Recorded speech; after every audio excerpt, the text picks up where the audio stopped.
To think about death constantly would be a major strain on the brain in modern society to always be thinking about it. Today's topic is death. And yes, we are talking about it and we are thinking about it. Welcome back, guys. To the Deep Plea. So, something I want to touch on with this idea from Sven is we were talking a bit earlier and we were discussing some aspects of evolution. So, in our time, we are living in a modern society, at least I think most of the people watching, and we don't have to be faced with death right away. Whether that's, Yeah, okay, we're hungry this night. No, we're full every night. We're satiated every night. We don't have to think, oh, what if I starve from hunger? Or I don't have clean water? right. Or these other necessities, I don't have shelter, right? I'm going to be cold. We don't have to think about all that. So, something that Sven was bringing up on was death anxiety in our modern era. And Yeah, people, maybe when they don't have death in front of them, maybe even on a monthly basis, let's say, as they might in the 1800s or 1700s or before that time, then it may come back to haunt them in higher qualities and quantities in the future. Sven, yeah. please expand. Yeah, yes. Also, the idea of like in the past with those things is that now we have science and technology. And so we're able to get more information about the world around us. So we're able to get a better idea of what death could be. Whereas in the past, you were very much in the dark. Uh, Similar to what you were saying, is that that was something that was constantly on the struggle for us. We can kind of take bits and pieces of information, put it together, and ponder about that. Whereas back then, they didn't really have the means to ponder that with the technology that we have today. So I think that's also like a kind of a big part of like how we're talking about it now with all the information that we have today. Um, and that's another thing too, is that we can also think, because we this is kind of going a little bit outside the box, but we have a prefrontal cortex, so we can plan and execute tasks, so we can kind of put ourselves into a might situation of like what if. And so some people will think that after death there's this belief system of this will happen, and in the past that was the main belief system because they didn't really have the capability to think outside the box. Whereas today we can think, what was it like before we were born? And we can kind of step into that kind of narrative and think maybe that's what death is, because we have more information to kind of, give us that kind of foothold into that train of thought. What do you think about that? So, in the past, a lot more focus was placed on religion. And I think people felt more security in general, let's say more security or more peace, knowing that this aspect of life was not up to them. But Right. now in today's era, we have people who are maybe not faithful, don't believe in anything, and this kind of ekes their way to, or certain thoughts about death eke their way into this person's mind, and they're not with any belief system. There are things like nihilism, or Right. um, maybe someone's focused purely on consequentialism, or some other type of virtue ethic that doesn't align with something previously in a different religion or philosophical belief. And maybe that's not so good because people think about death too much Mm-hmm. and they don't know where to go, they don't know what the purpose is, and ultimately that's it's tough to figure that out. Mm-hmm. Yeah, yeah. I definitely also think that in the past with these philosophers, they're like, for example, in Stoicism, there's this quote that the way they looked at it was that death was constantly kind of creeping on you, that you were always, every minute, death was taking you. And so you kind of can think about it that way. And also the idea that death is, or what was I going to say? Sorry. Death was always creeping up on you. And that, oh yeah, to say that we look forward to death is that it's something that's going to happen, whereas it's like the time that kept passing is the time that is also dead, as you will be in the future. So it's like when the past happened, and then now that's gone and you've died, that's gone. It's the same way. It's just like a different viewpoint. And so the value and the principles that you put into this idea, so someone might think, okay, I have this gift of life. I've died now. That gift is being taken from me. Or someone might think, okay, I've lived life. I'm going to die, but I've been given the gift of life. So it's about the perspective that they have. And a lot of times that can be reflected on, their upbringing, the psychology behind the person, how they kind of view the world. But it's either that kind of like optimistic or pessimistic view, I think, that is going to drive further educations or philosophies of death and how we perceive those things. Because a lot of times it will come from a place of hate or love, depending on that person's experiences. So if someone was born with a really hard life, they might not have a great view, or it could be the opposite because they had a hard life and they grew from that and they have a good life now. They may, have the capacity to reflect in a positive way.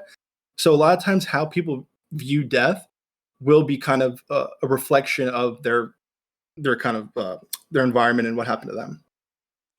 The gift of life is given to you every day when you wake up, Right. and you may get things taken from you, but so long as you actually have the ability to get something taken from you, means that your life is not taken from you.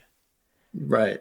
Now imagine though if there was someone who was, let's just extreme example, they were being tortured, or just maybe something not as extreme, but they were waking up every day and it was just complete suffering, complete misery, and they didn't really have the mindset to be able to say, at least I'm alive and I have the gift of life. They might just only be thinking, I'm suffering, I'm suffering, I'm suffering. I don't want to wake up again because of this, this unique case. So, like, I think it's also a reflection of the environment still, unless you've been given the knowledge of various philosophies about how to kind of think outside the box, given your situation. What do you think about that idea? Yeah, that is pretty interesting. Like anything, man. I was thinking about this earlier, and when we think about death, we try and go into that different sphere, hopefully, right?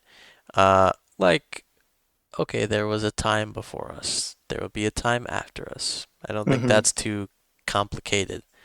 Right. But in order to understand something, let's say you wanted to understand basketball, right?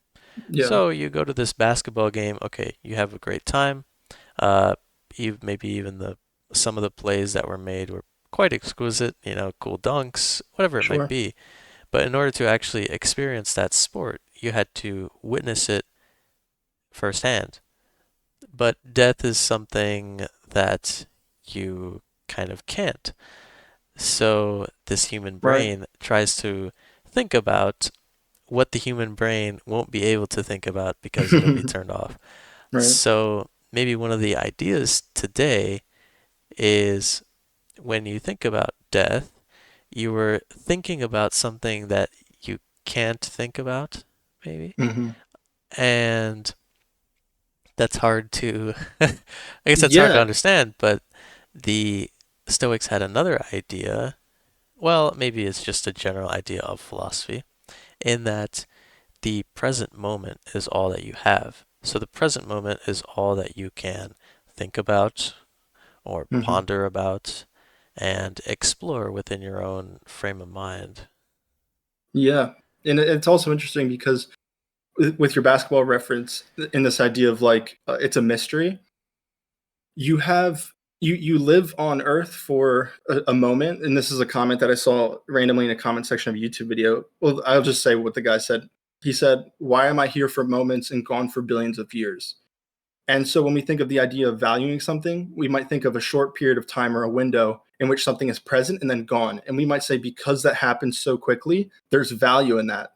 That's just kind of how we view things as human beings, because an abundance of something would be less, but because there's an abundance of time of you not being here, we value this because it's a short period of time.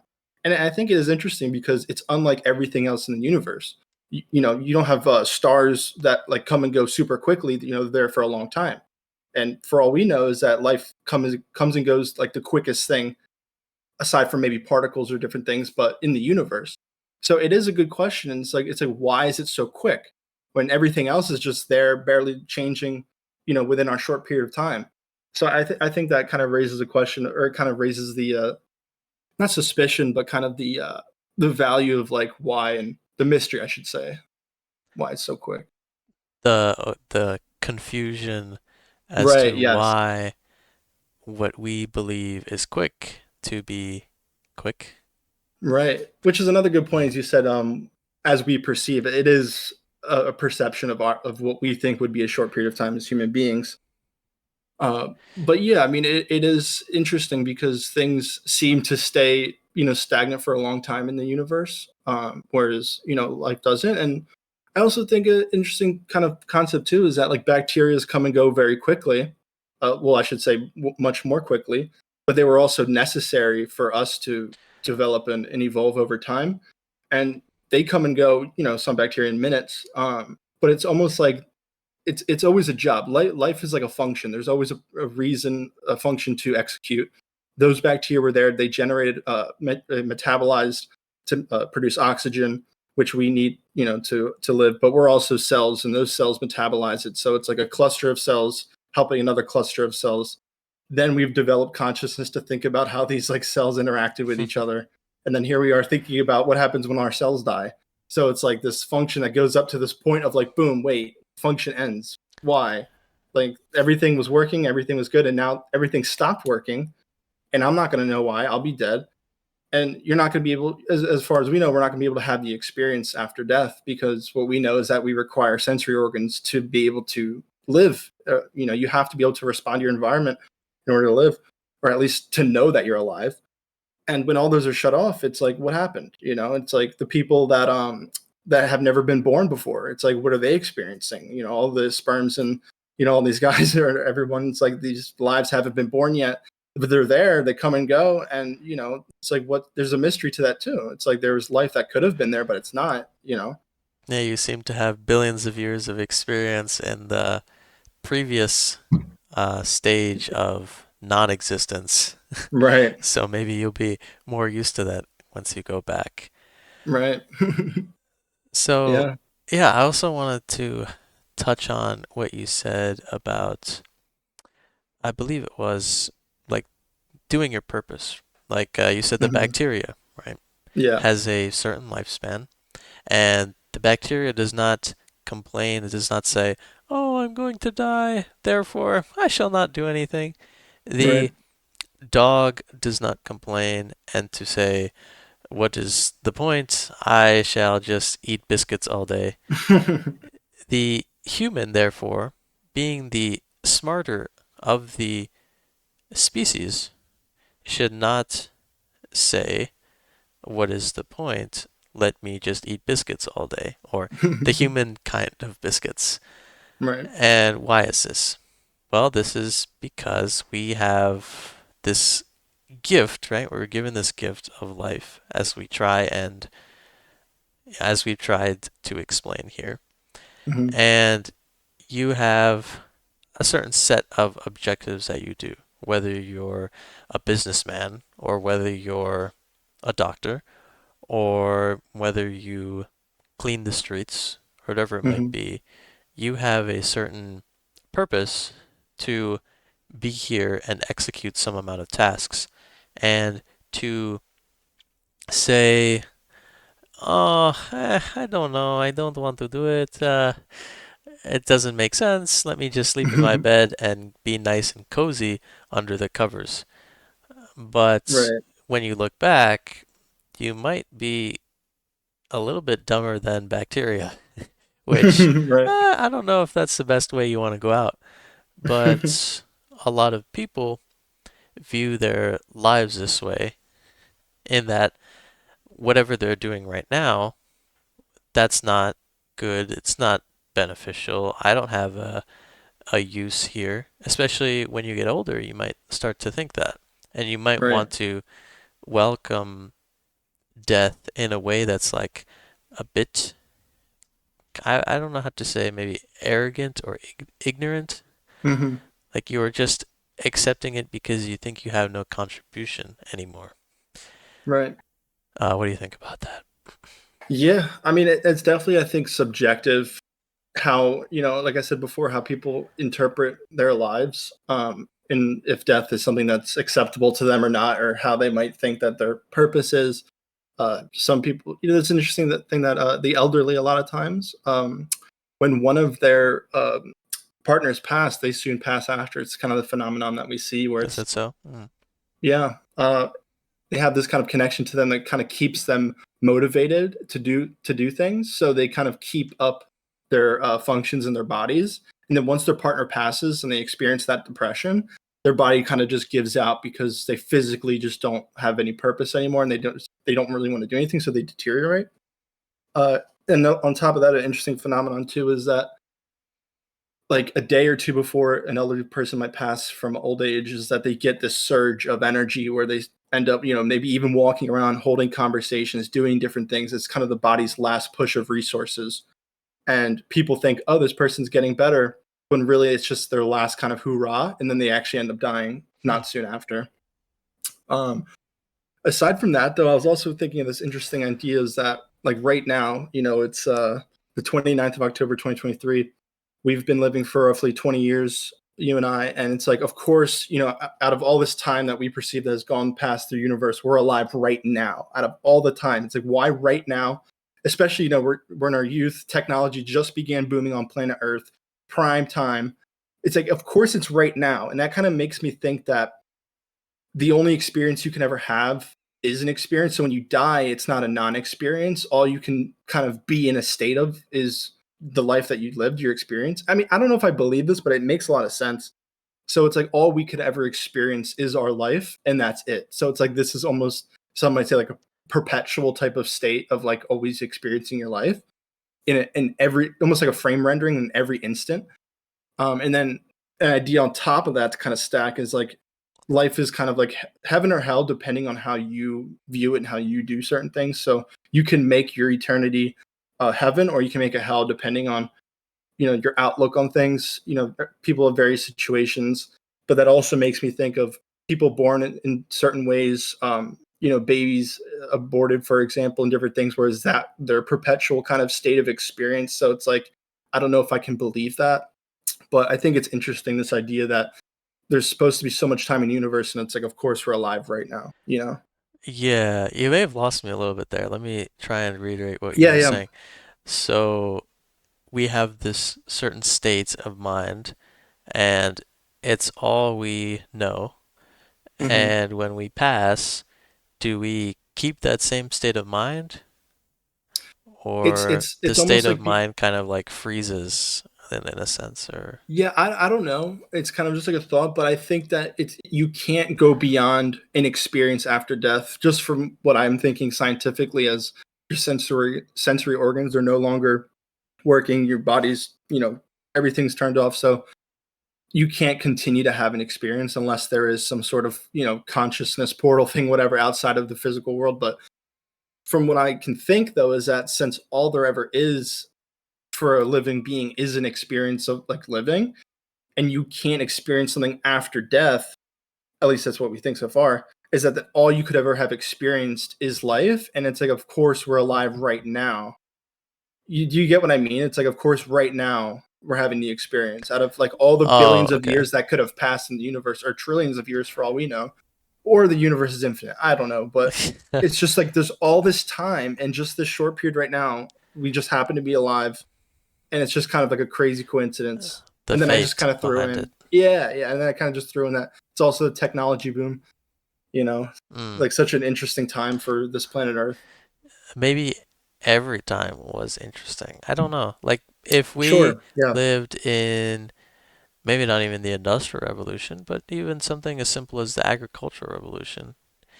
yeah, you're right. At that time, we might believe, oh wow, we're in this new era of all this expansion and That's true. cultivation, literal cultivation. Now we're talking about Right, technological cultivation, but because we have history to rely on, and I guess the lives and death of other people and what they did, they contributed to the certain time frame, and right. that we are making our own contributions, which is an interesting thought. Yeah, I mean, it is because it's like a man is just a product of his time. and to be able Mhm. to kind of think ahead of your time is very special. So if you have that gift, please share it. But we can, we really can only think about the kind of playing field that we're in because we just the information is what we have right now. We don't have access to future information. So yeah, I mean that's true. Every kind of state of humanity at any given point could be like we're in the turning point, or this is this and that. So that is true. Yeah.